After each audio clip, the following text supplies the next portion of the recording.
Au nom du Père, du Fils et du Saint-Esprit. Amen. Grande joie d'être là avec vous en ce mercredi 12 janvier. Grande joie de pouvoir vivre ce temps de rencontre personnelle avec Jésus à travers sa parole. Et demandons vraiment le cœur de la Vierge Marie pour garder la parole, pour la comprendre, pour la vivre et aussi l'action de l'Esprit Saint qui vient sur nous, nous éclairer. La première lecture d'aujourd'hui, c'est 1 Samuel chapitre 3 à partir du verset 1. Le jeune Samuel servait donc le Seigneur en présence d'Élie. La parole du Seigneur était rare en ce jour-là. Il n'y avait pas de vision qui perçait. Or, un jour, Élie était couché à sa place. Ses yeux commençaient à faiblir et il ne pouvait plus voir. La lampe de Dieu n'était pas encore éteinte et Samuel était couché dans le sanctuaire du Seigneur, là où se trouvait l'arche de Dieu. Le Seigneur appela Samuel et celui-ci dit, « Me voici. » Il courut vers Élie et dit, « Me voici, puisque tu m'as appelé. » « Je ne t'ai pas appelé, dit Élie. « Retourne te coucher. » Il alla se coucher. Le Seigneur recommença à appeler Samuel. Celui-ci se leva, alla vers Élie et dit, « Me voici, puisque tu m'as appelé. »« Je ne t'ai pas appelé, mon fils, dit Élie. Retourne te coucher. » Samuel ne connaissait pas encore le Seigneur et la parole du Seigneur ne lui avait pas encore été révélée.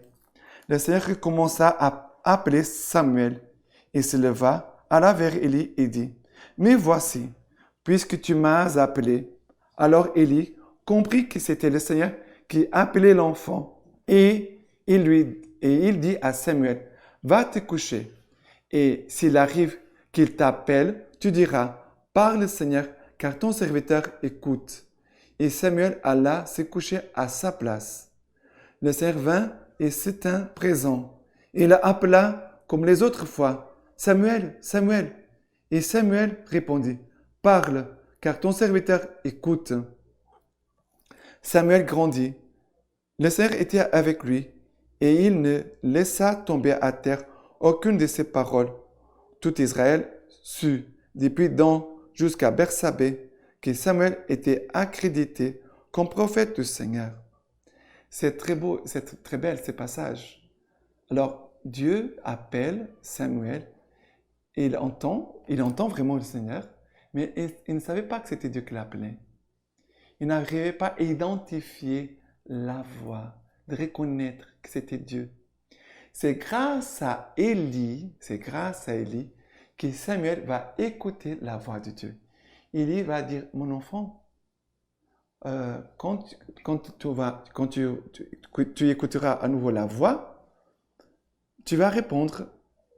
Et si tu arrives qu'il t'appelle, tu diras, parle Seigneur, car ton serviteur écoute. Et c'est cela qui va se passer.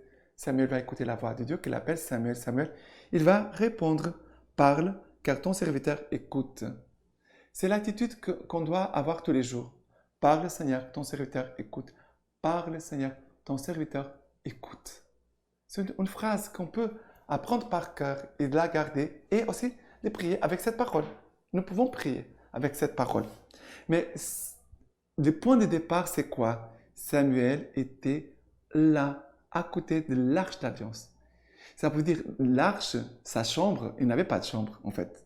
Sa chambre était la chapelle, on pourrait dire comme ça, devant le tabernacle, devant le Saint-Sacrement. C'est là. Pour dire, comme c'est beau, ces petits jeunes ne connaissaient pas grand-chose, mais déjà, ils savaient qu'ici c'est Dieu. C'est les lieux de Dieu. Il faut que je reste ici, proche de Dieu. C'est beau, c'est très beau. Et après, Samuel va grandir et va se mettre au service du Seigneur. Il va répondre à l'appel de Dieu. Prions pour les jeunes que Dieu appelle partout dans le monde, non pas seulement dans notre pays, mais dans le monde entier. Prions pour que tous les jeunes puissent écouter la voix du Seigneur et puissent répondre, avoir la force pour répondre à l'appel du Seigneur. Et prions aussi pour que le Seigneur envoie d'autres Élis qui aident aussi ces jeunes à avancer dans la vocation et aussi à écouter la voix du Seigneur et à répondre à l'appel du Seigneur. D'accord? Voilà. Maintenant, le psaume d'aujourd'hui, c'est le psaume 40. Le psaume 40. J'ai espéré dans le Seigneur d'un grand espoir. Il s'est penché vers moi. Il écouta mon cri. Heureux est l'homme, celui-là qui met dans le Seigneur sa foi, ne tourne pas du côté des rebelles, égaré dans le mensonge. Tu ne voulais sacrifice ni oblation, tu m'as ouvert l'oreille, tu n'exigeais holocauste ni victime. Alors j'ai dit, voici je viens. Du haut rouleau du livre, il m'est prescrit de faire tes volontés. Mon Dieu, j'ai voulu ta loi au profond de mes entrailles. J'ai annoncé la justice du Seigneur dans la grande assemblée. Vois, je ne ferme pas mes lèvres, toi, tu le sais. Mais cette phrase toute petite, tu ne voulais ni sacrifice ni oblation, tu m'as ouvert l'oreille. Alors j'ai dit, voici, je viens. On peut prier, Seigneur, ouvre nos oreilles, et je te dis déjà, Seigneur, voici, je viens. Seigneur, ouvre mes oreilles, ouvre, Seigneur, mes oreilles, mais voici, je viens, Seigneur, pour faire ta volonté. C'est beau. Et maintenant, l'évangile d'aujourd'hui, l'évangile, c'est Marc, chapitre 1er, à partir du verset 29. Et aussitôt, sortant de la synagogue, il vint dans la maison de Simon et d'André, avec Jacques et Jean. Or, la belle-mère de Simon était au lit, avec la fièvre. Et aussitôt, il lui parle à son sujet.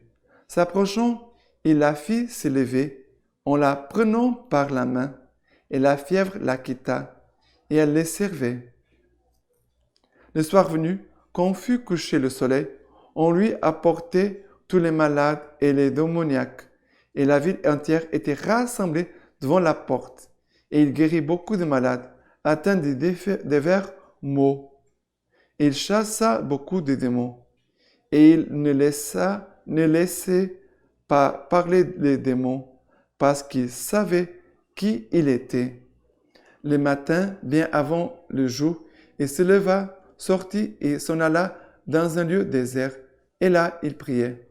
Simon et ses compagnons les poursuivirent, et, l'ayant trouvé, ils lui disent, « Tout le monde te cherche. » Il leur dit, « Allons ailleurs, dans des bourgs voisins, afin que j'y prêche aussi, car c'est pour cela que je suis sorti. » Et il s'en alla à travers toute la Galilée, prêchant dans leur synagogue et chassant les démons.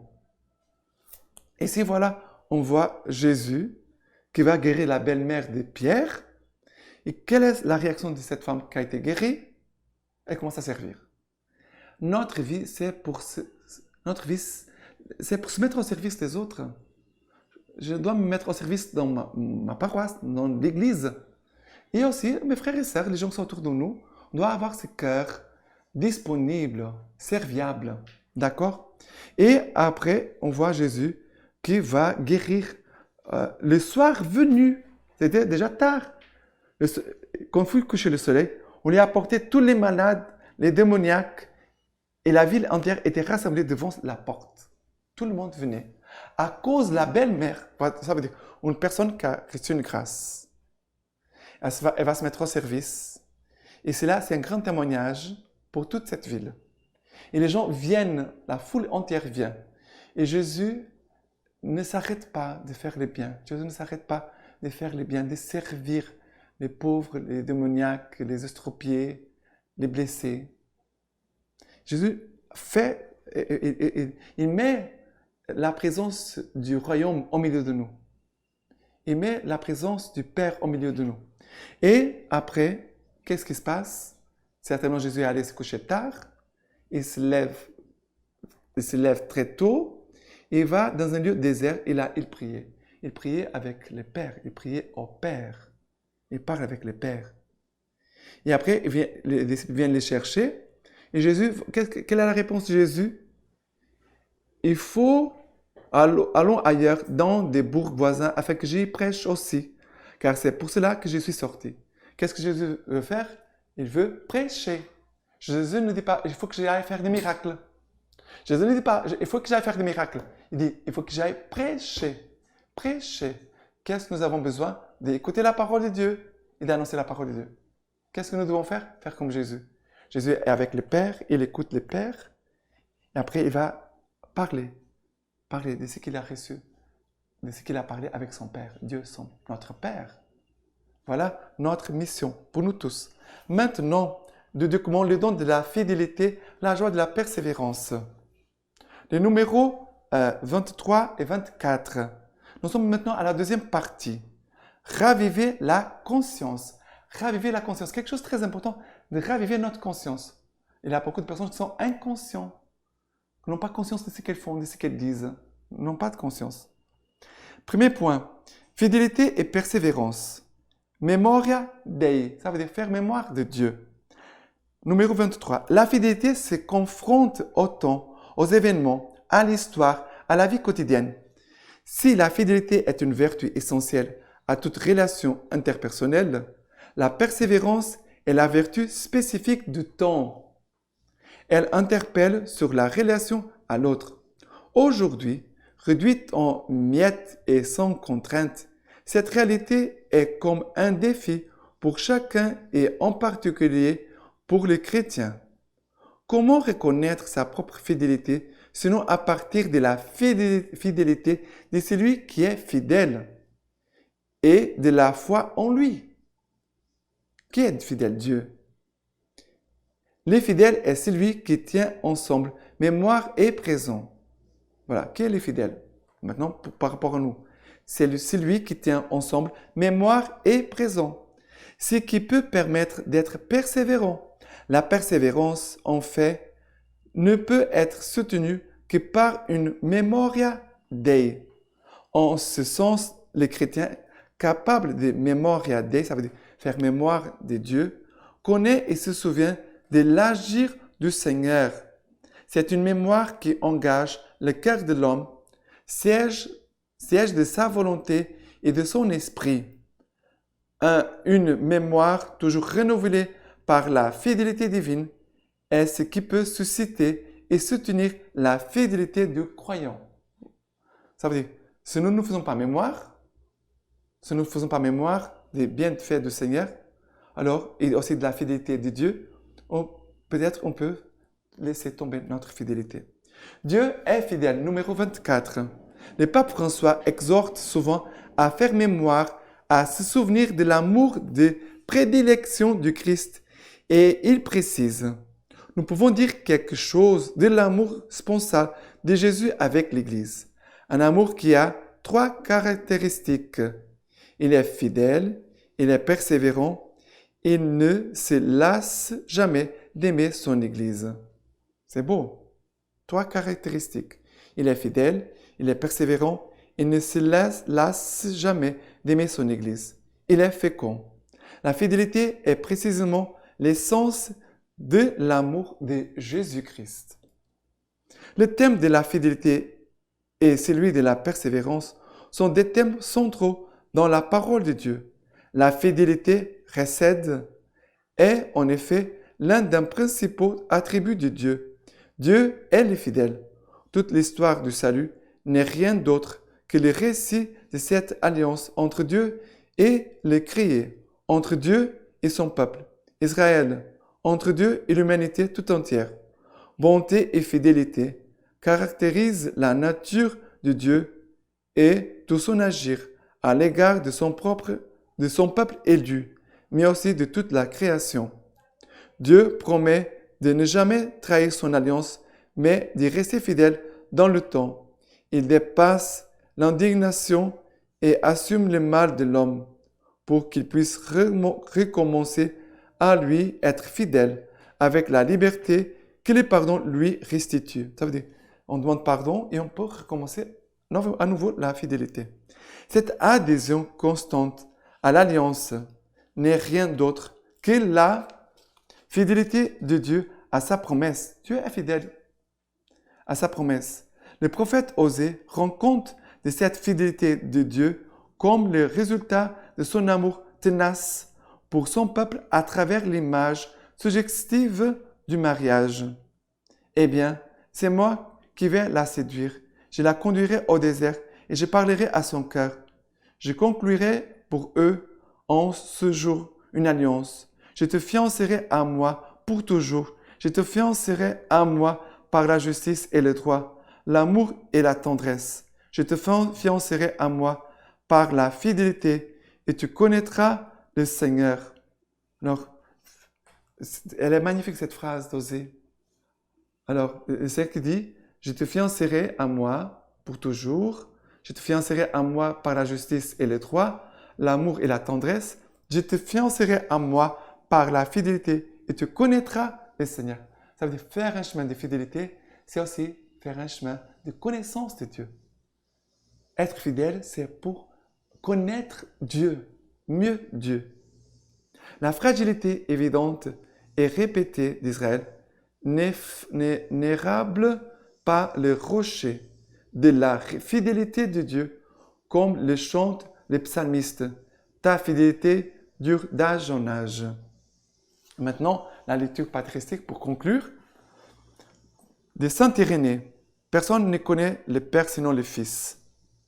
Personne ne peut connaître le Père sans le Verbe de Dieu, c'est-à-dire si le Fils ne le révèle, ni connaître le Fils sans le bon plaisir du Père. Or, le Fils accomplit le bon plaisir du Père. Le Père l'envoie, le Fils est envoyé, et il vient. Et le Père aussi, invisible et inconnaissable, qu'il soit pour nous, son Verbe le connaît, aussi inexprimable qu'il soit, son Fils nous l'exprime. Inversement, seul le Père connaît son Verbe. C'est le Seigneur qui nous a montré cette double vérité. Voilà pourquoi le Fils révèle la connaissance du Père par sa manifestation. La connaissance du Père est la manifestation du Fils, car toutes choses sont manifestées par le Verbe. Maintenant, je vous laisse la bénédiction par les mains toutes pures de la Vierge Marie. Que le Dieu Tout-Puissant vous bénisse et vous garde, le Père, le Fils et le Saint-Esprit. Amen.